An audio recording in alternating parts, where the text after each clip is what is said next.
Good morning. Today is Sunday, October 26th, 2025, and this is the weekly Bitcoin price forecast. Looking at where Bitcoin went in the last week and where Bitcoin could potentially go in the future. So, right now, October has not been positive and it has not really been negative. We see like this is a big doji candle right here.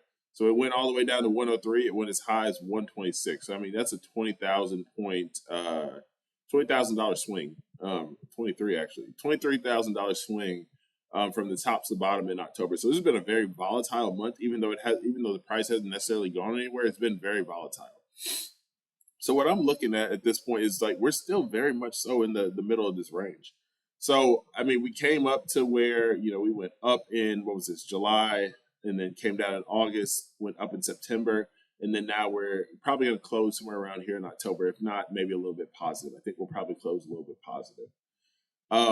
That's good to see. I mean, all things considered, this wasn't a terrible month. Like, we did see the lows and we cleaned up some imbalance down here. And then, we came back up to pretty much neutral. So I think with what's going to happen this week is we're going to get another rate cut down to another, I don't know, maybe 25 basis points or even 50 potentially. It just depends. This is a very weird time. We don't have really a lot of economic data over the past month with the government shutdown, but we'll see how that ends up working out. So at this point, I mean, not too much to see on the monthly chart, except that we are very much so neutral.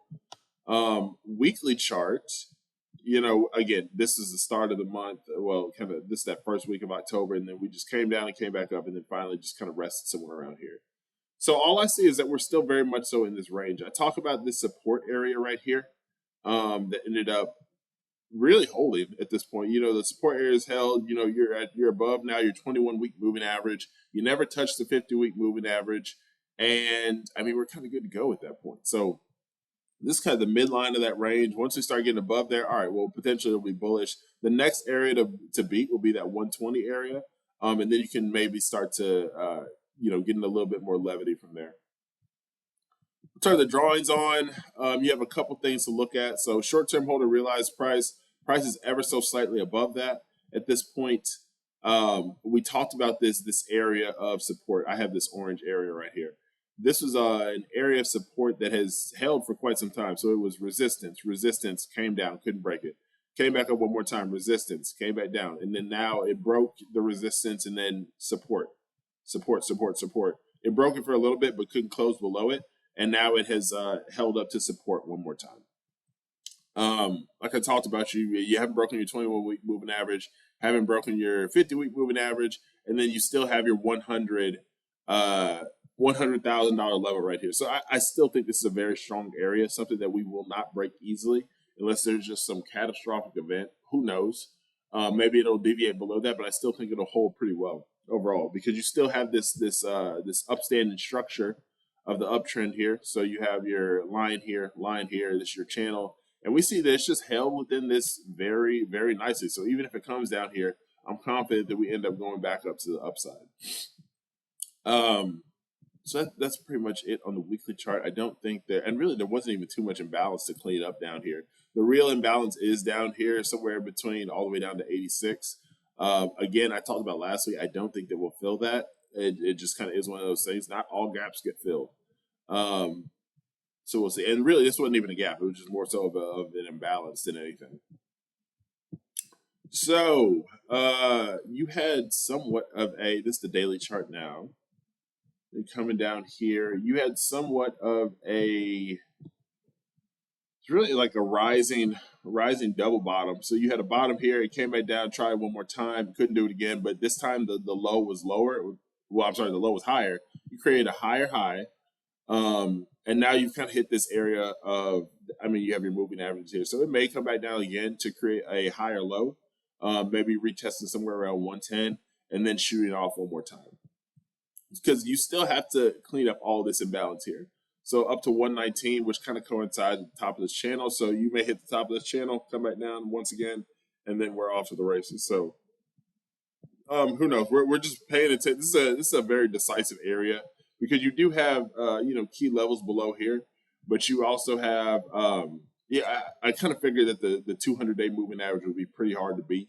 and that turned out to be the case. So once you start getting above 118 and you start sustaining above there, then you're going to have a pretty good path to go ahead and move up to the top. So we've proved pretty strong support in this area, and it looks like it's holding for now. But all you can do is watch. We're in this middle ground right now, so it's not really decisive to say that we'll break out of this. It still has to prove that it'll break above this 118, and then once again, finally getting up to maybe 135 or something. We'll see how that goes. Is there anything else to talk about on here? Let's go down to the 4-hour chart. I did talk about last week that I think price has to get above about 115. Let me see. This is Friday, Saturday, Sunday.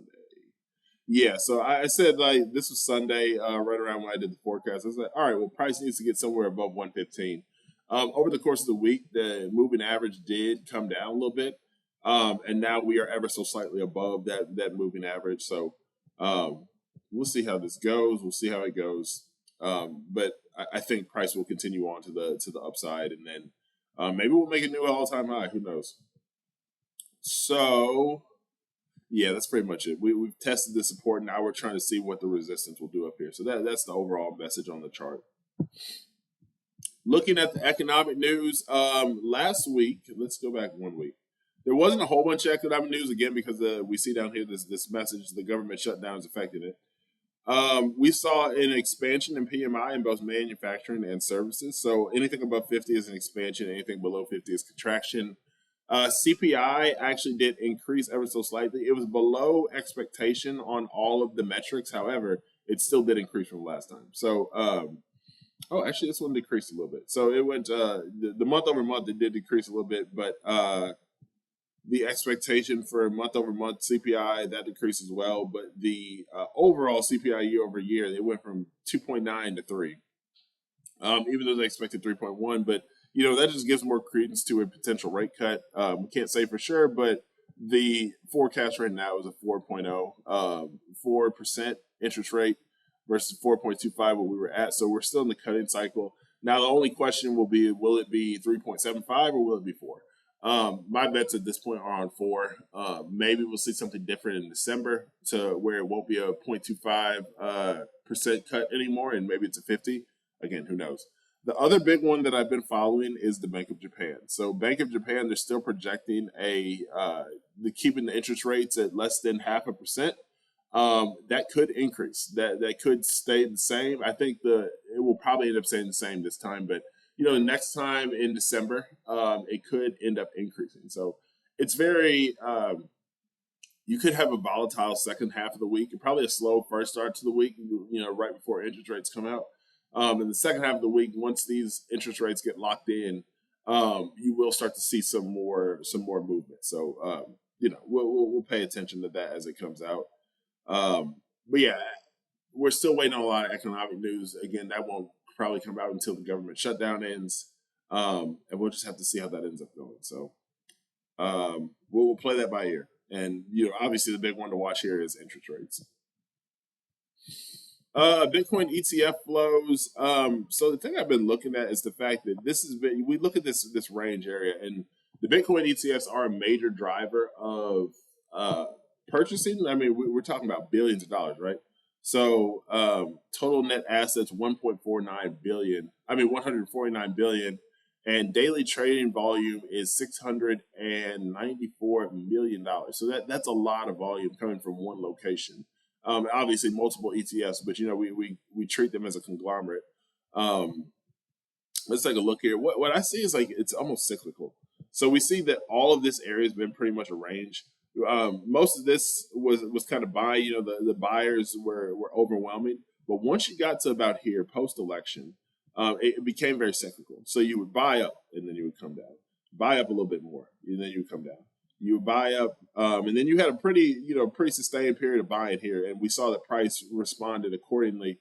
But now this is a very clear pattern. So sell it off, buy it up, sell it off, buy it up, sell it off, buy it up. And then we had a little bit of buying here, sell it off, buy it up, sell it off, and now it looks like we're going to go to a period of, all right, well, let's buy it up.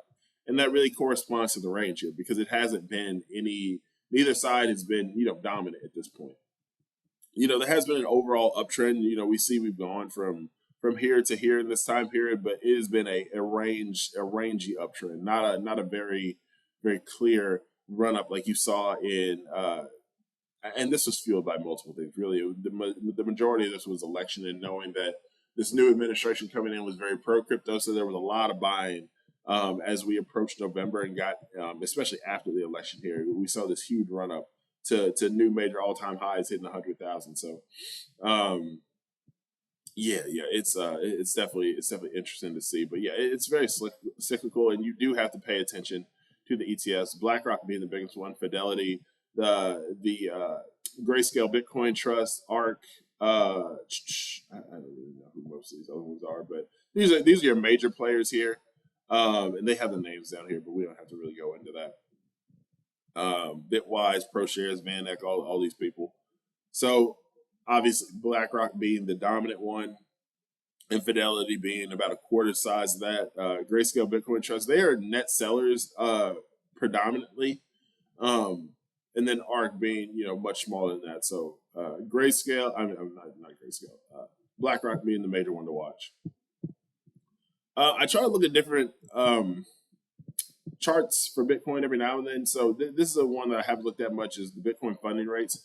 This really has much to do with the perpetual futures that are traded on chain and sometimes on centralized exchanges, but they have what we call funding rates. So the higher, when this is green, the people who are long Bitcoin, they are paying a percentage, in this case, like 0.01% of their position to the short sellers. And this kind of helps to keep the futures contract price relatively close to the spot price. So if a whole bunch of people are buying, then the futures price is going to run way past the spot price.